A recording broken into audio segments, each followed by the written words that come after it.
Hoy vamos a buscar juntos el texto principal, primero de Pedro, capítulo 2.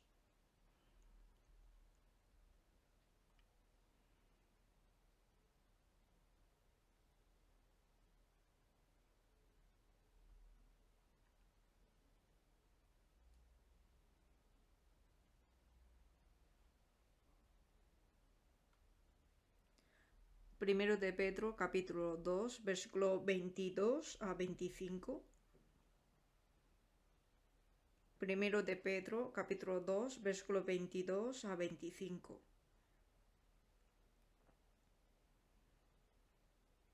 Vamos a leer juntos en despacio. El cual no hizo pecado, ni se halló engaño en su boca, quien cuando le maldecían no respondía con maldición, cuando padecía no amenazaba, sino encomendaba la causa al que juzga justamente, quien llevó él mismo nuestros pecados en su cuerpo sobre el madero, para que nosotros, estando muertos a los pecados, vivamos a la justicia, y por cuya herida fuesteis sanados, porque vosotros erais como ovejas descarriadas, pero ahora habéis vuelto al pastor y obispo de vuestras almas.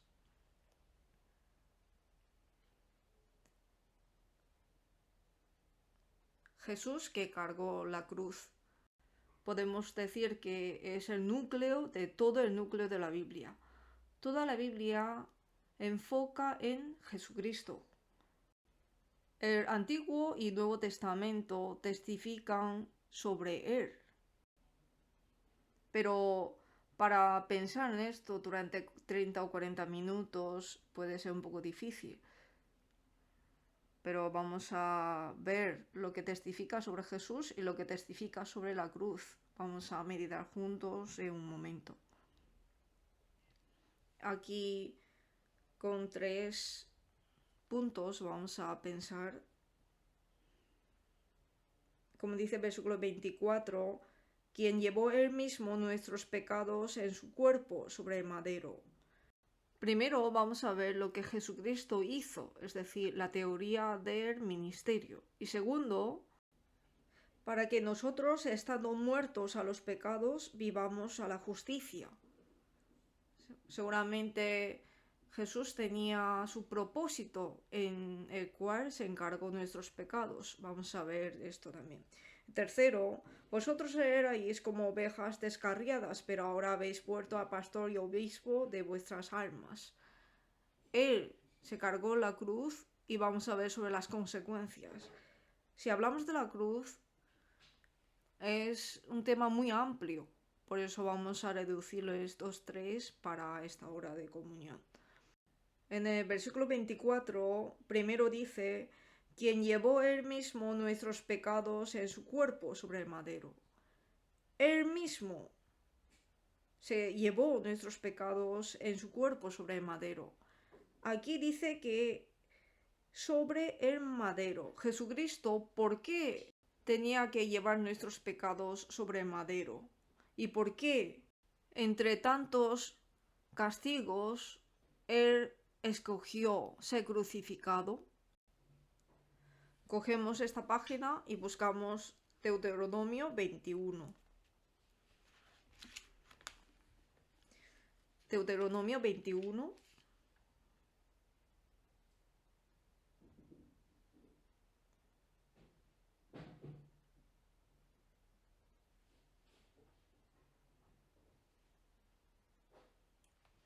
Versículo 22. Deuteronomio 21, versículo 22. Si alguno hubiere cometido algún crimen digno de muerte, y lo hiciereis morir y lo colgareis en un madero, no dejaréis que su cuerpo pase la noche sobre el madero. Sin falta lo enterrarás el mismo día, porque maldito por Dios es el colgado, y no contaminarás tu tierra que Jehová tu Dios te da por heredad. Para el hombre, el castigo más temeroso es ser colgado en el madero. La Biblia dice que esto es ser maldito. Pero el que es colgado en el madero, como el versículo 22 dice, si alguno hubiere cometido algún crimen digno de muerte, ¿por qué es colgado en el madero?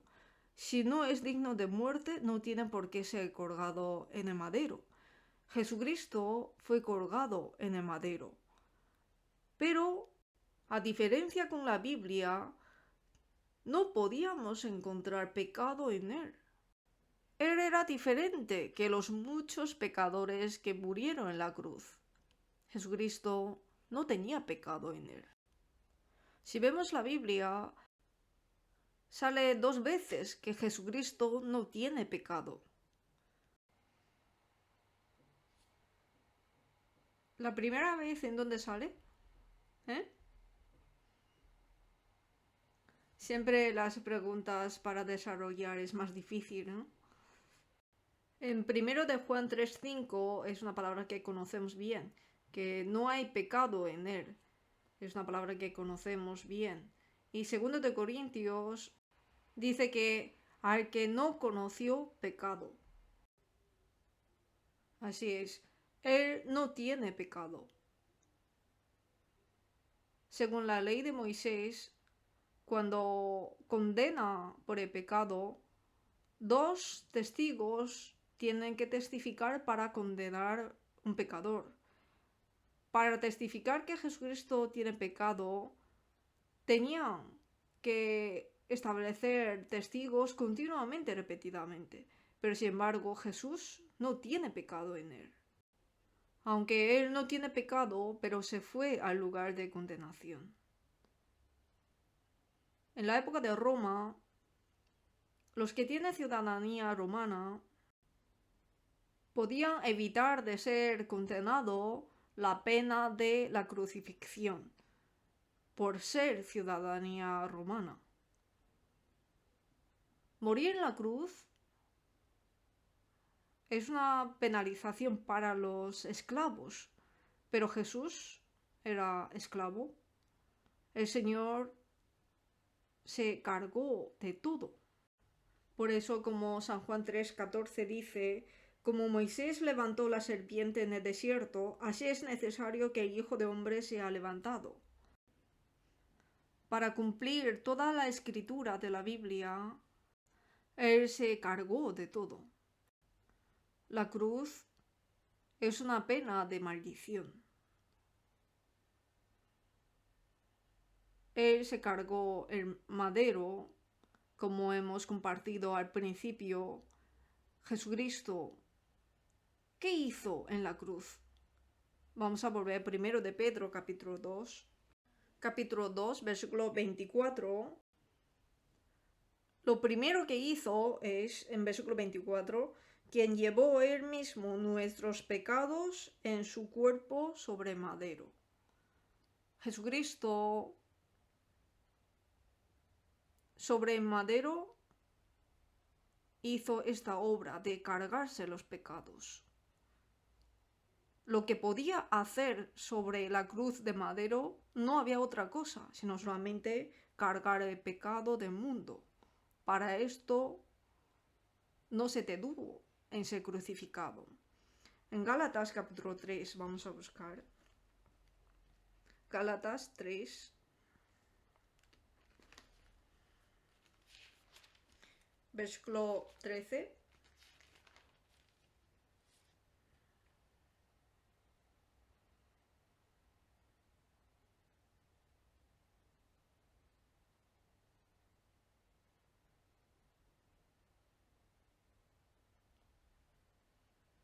Cristo nos redimió de la maldición de la ley, hecho por nosotros maldición, porque está escrito, maldito todo el que es colgado en un madero. Para que en Cristo Jesús la bendición de Abraham alcanzase a los gentiles, a fin de que por la fe recibiésemos la promesa del Espíritu. Él mismo se cargó de toda la maldición relacionada con el pecado, se cargó él mismo en la cruz. En Hebreos 9, versículo 28 dice, así también Cristo fue ofrecido una sola vez para llevar los pecados de muchos. En el Nuevo Testamento podemos encontrar versículos que Él se cargó nuestros pecados y aparece 3 veces, que está en 1 de Pedro 2, versículo 24, que es el texto principal que hemos leído, y San Juan 1, versículo 29. He aquí el Cordero de Dios que quita el pecado del mundo. Él se cargó de la maldición dada a la tierra. La maldición de la muerte al hombre fue cargado en él, y para eso no se detuvo en ser crucificado. Y toda esta obra lo hizo perfectamente. Como en Hebreos 1, versículo 3 dice que el cual, habiendo efectuado la purificación de nuestros pecados por medio de sí mismo, se sentó a la diestra de la majestad en las alturas. Y como en San Juan 19, versículo 30, consumado es. Habiendo efectuado la purificación de los pecados, la maldición del mundo, se cargó él perfectamente y subió a la diestra de Dios. El doctor Tozer ha escrito muchos libros. Tozer, ¿conocéis? ¿Solo conocen la Biblia? El doctor Tozer ha escrito también muchos libros en relación con la vida de fe. Él dijo a un creyente, esta palabra os leo, ser crucificado, ¿qué significa esto? Y este creyente de mucho tiempo le respondió, la persona crucificada solamente mira a una dirección. Y segundo, la persona crucificada no retrocede hacia atrás. Tercero, la persona crucificada no tiene planes de futuro. Nosotros podemos pensar profundamente la palabra que respondió este creyente. Si cada uno de nosotros estamos en la cruz, encima de la cruz, ¿qué vamos a poder hacer? Primero, estar en la cruz significa que no puede mover ni hacia la izquierda, ni a la derecha, ni arriba, ni abajo la cabeza, sino solamente puede mirar hacia una dirección. Pero siempre decimos que somos crucificados, pero muchos de nosotros tenemos 2 corazones. Nosotros, si estamos colgados en la cruz, vamos a tener tanto interés en otra cosa. Está hablando de los que tienen 2 corazones en el Señor. Y también no retrocede hacia atrás. La cruz, no hay otro lugar para retrocederse si estamos colgados en la cruz.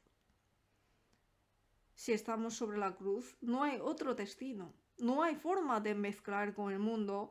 No hay forma de retrocedernos en la vida con el mundo. Tercero, con su fuerza no puede tener planes de futuro. ¿Por qué? Porque la cruz es el fin de la vida y es la coma final de la vida. En la cruz uno no puede planificar nada para uno mismo.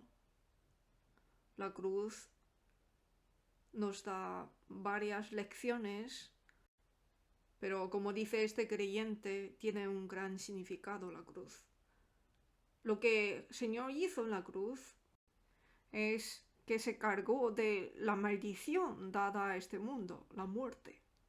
Segundo, 1 de Pedro 2, versículo 24, volvemos. Vamos a aprender por qué Él se cargó de todo.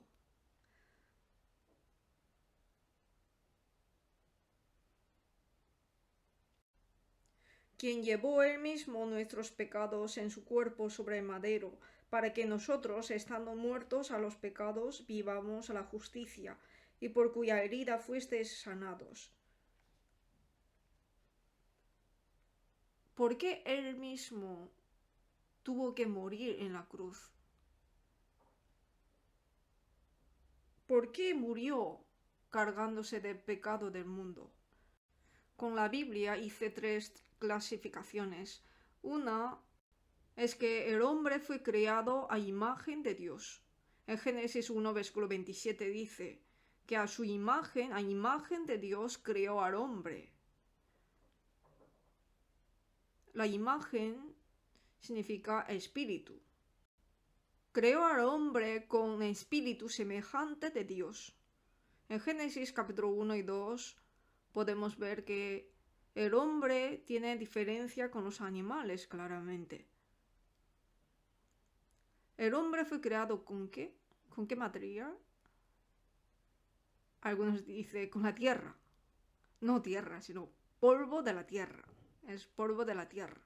¿Y con qué creó los animales? Con la tierra, ¿no? Igualmente con la misma material fueron creados. Pero el hombre, si acaba con esto, entonces no tendría diferencia con los animales. Pero sin embargo Dios después sopló aliento de vida al hombre y se convirtió en un ser viviente.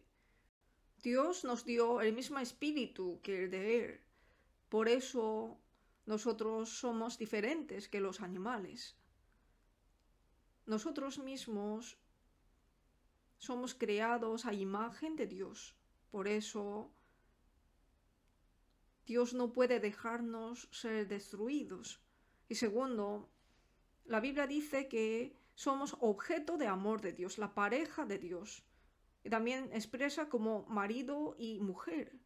En Oseas 2, versículo 19 a 20 dice que te desposaré conmigo para siempre, te desposaré conmigo en justicia, juicio, benignidad y misericordia, y te desposaré conmigo en fidelidad y conocerás a Jehová. Dios a la esposa de Cristo dice que te esposaré conmigo. Nosotros somos esposa de Cristo, somos objeto de amor, somos pareja creado de Dios.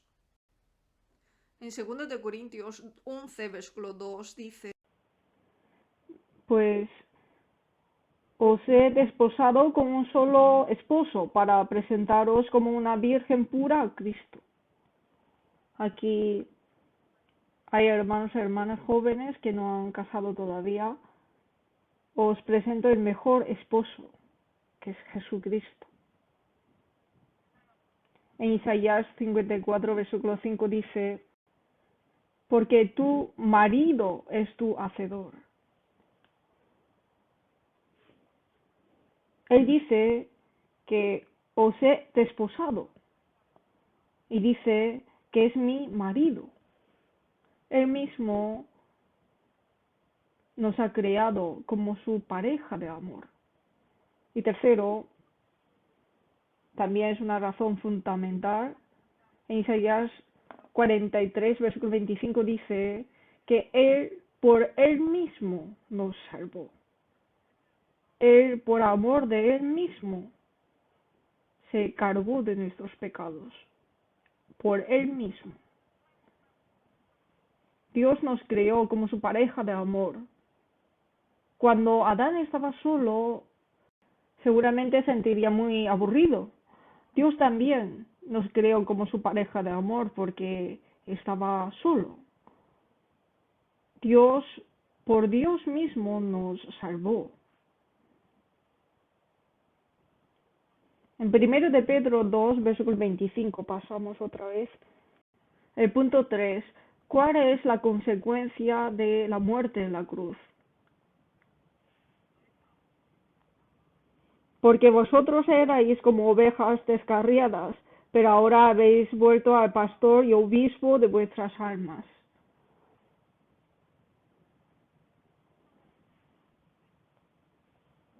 La consecuencia de la muerte en la cruz. La consecuencia de la muerte de Jesucristo. La Biblia dice que ahora habéis vuelto a pastor y obispo de vuestras almas. Él es pastor y obispo de nuestras almas. Nosotros vivíamos con su guía, pero sin embargo, por el pecado de Adán y Eva, todas las cosas del mundo se pasó al diablo. Por eso Él tuvo que venir para recuperar esto. Por eso murió en la cruz y recuperó todo. Con su muerte representó toda la humanidad, murió. Primero de Juan, capítulo 4, versículo 9.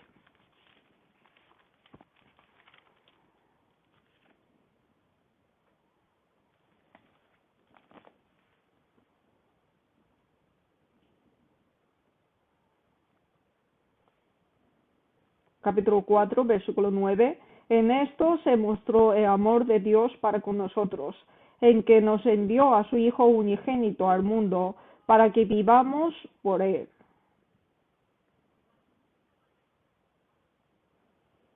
Él murió en la cruz para salvarnos. Cada uno de nosotros ya hemos revivido, hemos convertido en espíritu viviente. Vivíamos una vida sin ánimo, pero ya no somos almas muertas, sino almas vivientes. Todas las personas ya son almas vivientes.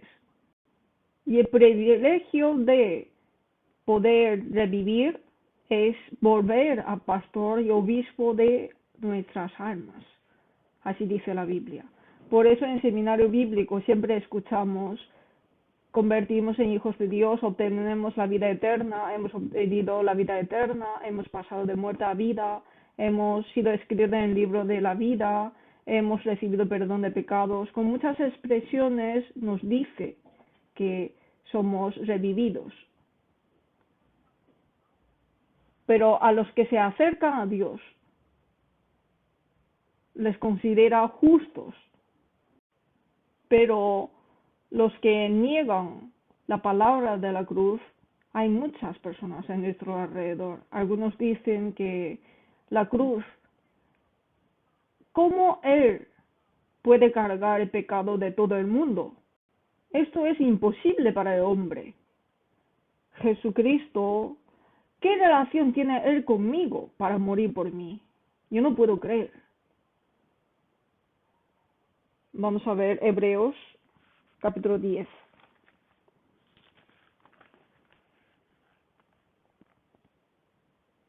Hebreos capítulo 10,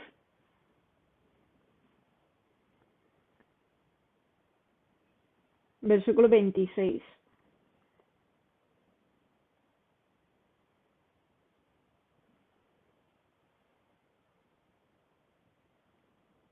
Porque si pecaremos voluntariamente después de haber recibido el conocimiento de la verdad, ya no queda más sacrificio por los pecados, sino una horrenda expectación de juicio y de hervor de fuego que ha de devorar a los adversarios. El que viola la ley de Moisés por el testimonio de 2 o de 3 testigos muere irremisiblemente. ¿Cuánto mayor castigo pensáis que merecerá el que pisoteare el Hijo de Dios y tuviere por inmunda la sangre de pacto en la cual fue santificado, e hiciere afrenta al Espíritu de gracia? Jesucristo. Negar a Jesucristo es una cosa que no puede soportar con la ley del mundo y tampoco puede evitar el juicio de Dios. Por la ley de Moisés y por el testimonio de 2 o 3 testigos muere irreprensiblemente. Entonces, ante Dios vivo, como en versículo 31 dice, horrenda cosa es caer en manos del Dios vivo. Tenemos que advertirles. Los que no se acercan a Dios, los que niegan la sangre de Jesús, los que niegan la palabra de la cruz, ellos ante Dios vivo, como dice, horrenda cosa es caer en manos de Dios vivo. ¡Cuán temible es! La Biblia habla sobre el juicio de pecado, pero habla mucho más, insiste más en el amor de Dios, el amor perfecto. Algunos dicen, Dios es Dios de amor, por eso no juzgará. Pero primera palabra es correcta, pero sin embargo Dios también juzga. Dios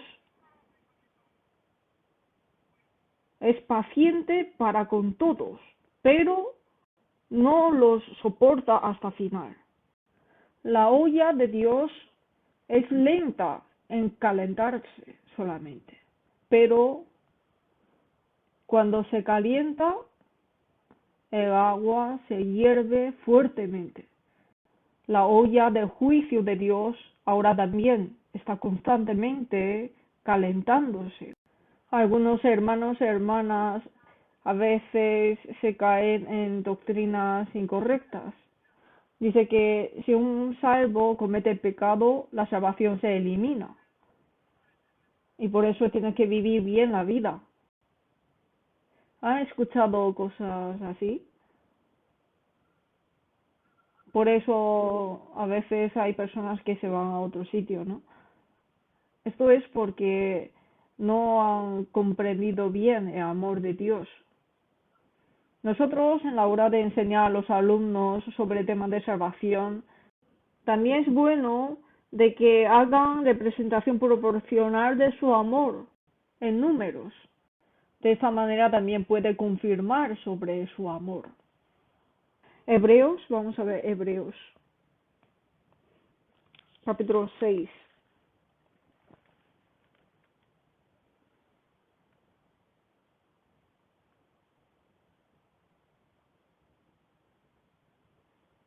Capítulo 6, versículo 2.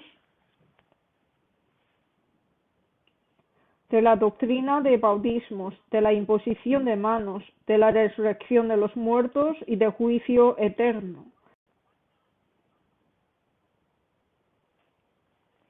En el libro Hebreos de la Biblia aparece la palabra eterno 6 veces.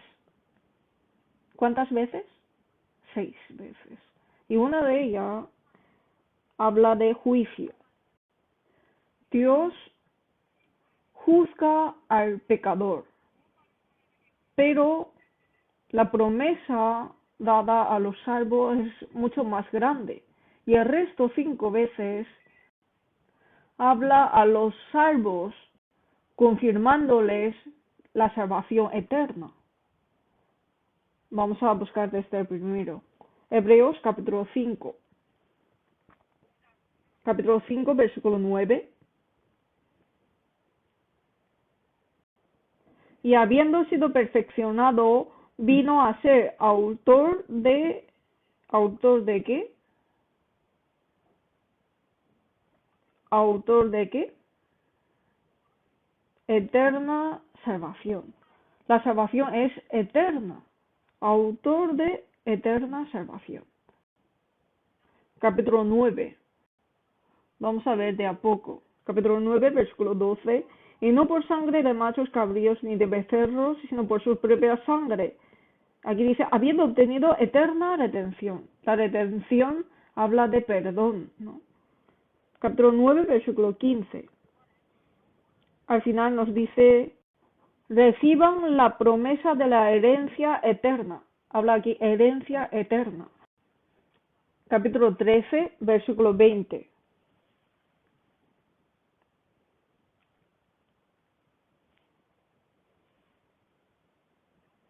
Pacto eterno, al final dice, ¿no? Pacto eterno. Capítulo 10, versículo 12, volvemos. 10, versículo 12. Habla una vez para siempre un solo sacrificio.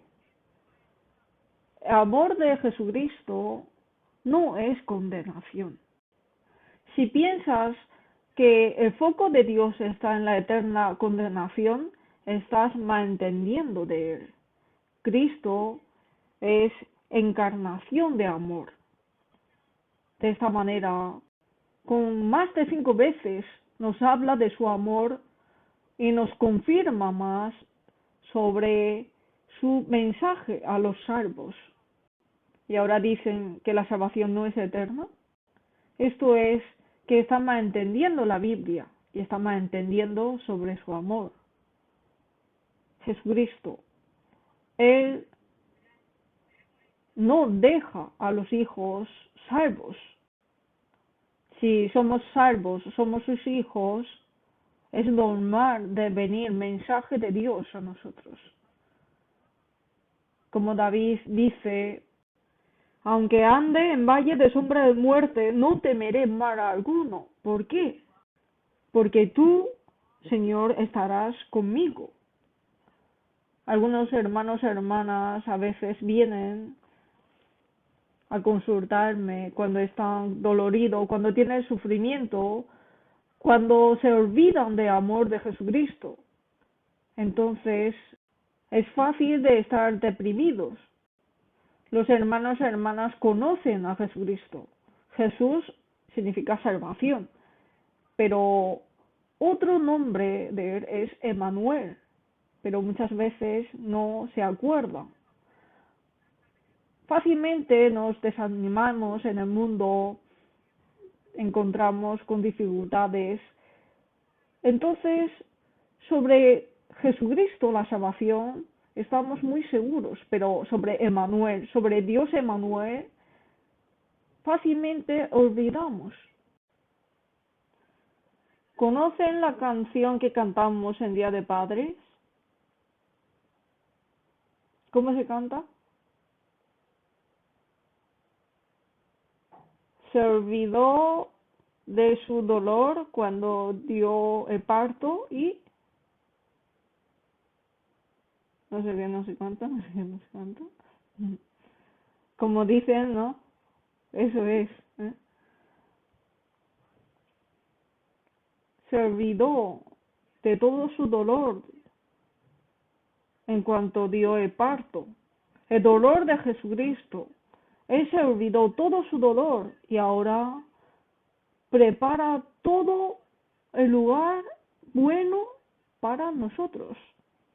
Él no solo tenía prisa en dar la luz y luego nos dejó en orfanato, no, sino nos está preparando todo lo mejor para nosotros. El problema está en que yo mismo no reconozco que este lugar es bueno para mí. Pero Él sigue dándonos el mejor lugar para nosotros. En Deuteronomio 32 dice que nos guarda como la niña de sus ojos.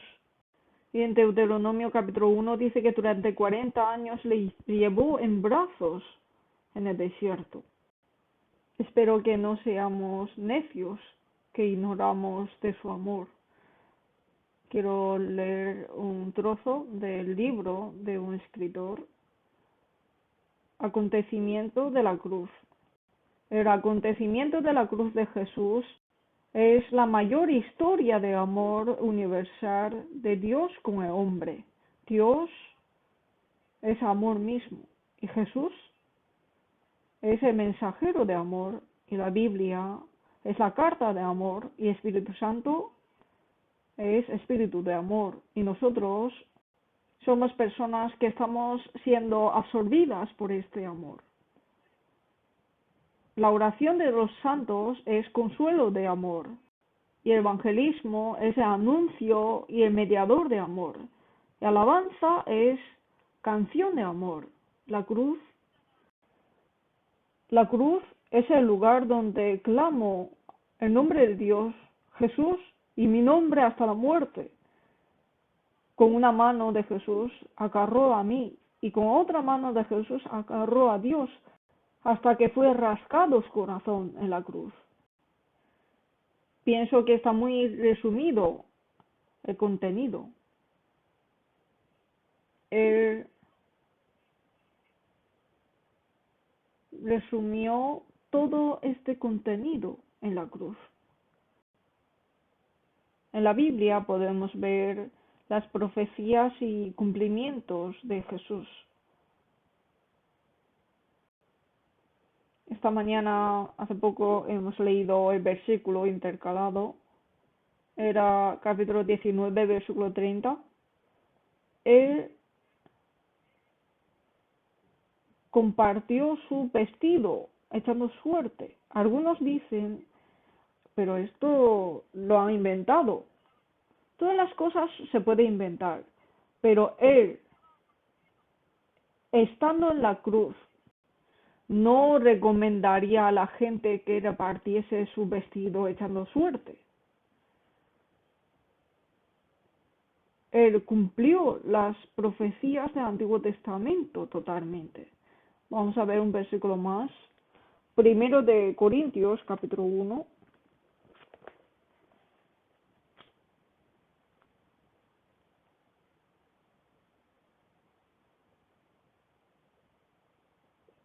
Capítulo 1, versículos 17 y 18.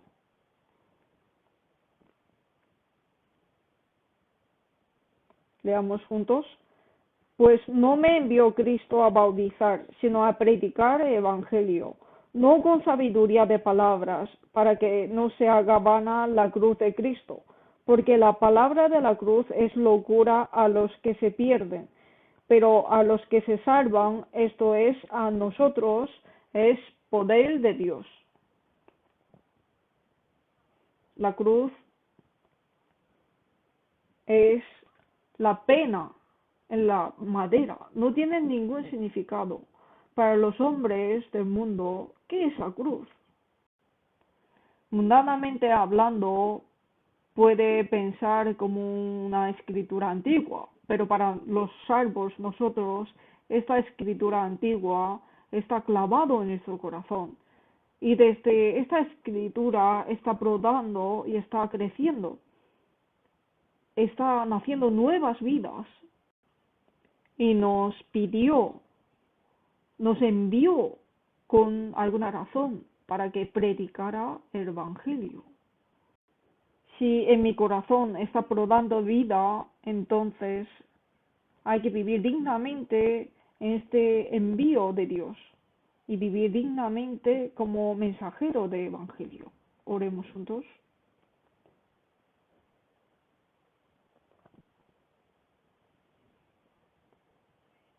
Señor, en la cruz cargaste nuestros pecados y como hijos salvos, utilízanos en tu obra de predicar evangelio como instrumentos apropiados.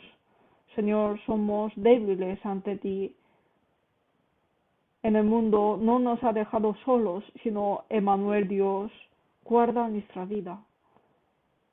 Queda muy poco para el retiro de verano. Para esto, Señor, ayuda a que todos los santos seamos unos, preparando en tu obra. No solamente los predicadores, sino todos los santos que participamos a través de nosotros, que seamos glorificado tu nombre. Señor, con tu palabra rellena nuestras faltas y edúcanos, alimentanos con tu palabra y utilízanos como tu instrumento apropiado. Muchas almas que tú nos has encomendado, ayúdanos a poder guiarlos bien a ti. Señor, danos tu sabiduría e inteligencia. Señor, dejamos todo en el nombre de Jesús que nos ha salvado de pecado. Amén.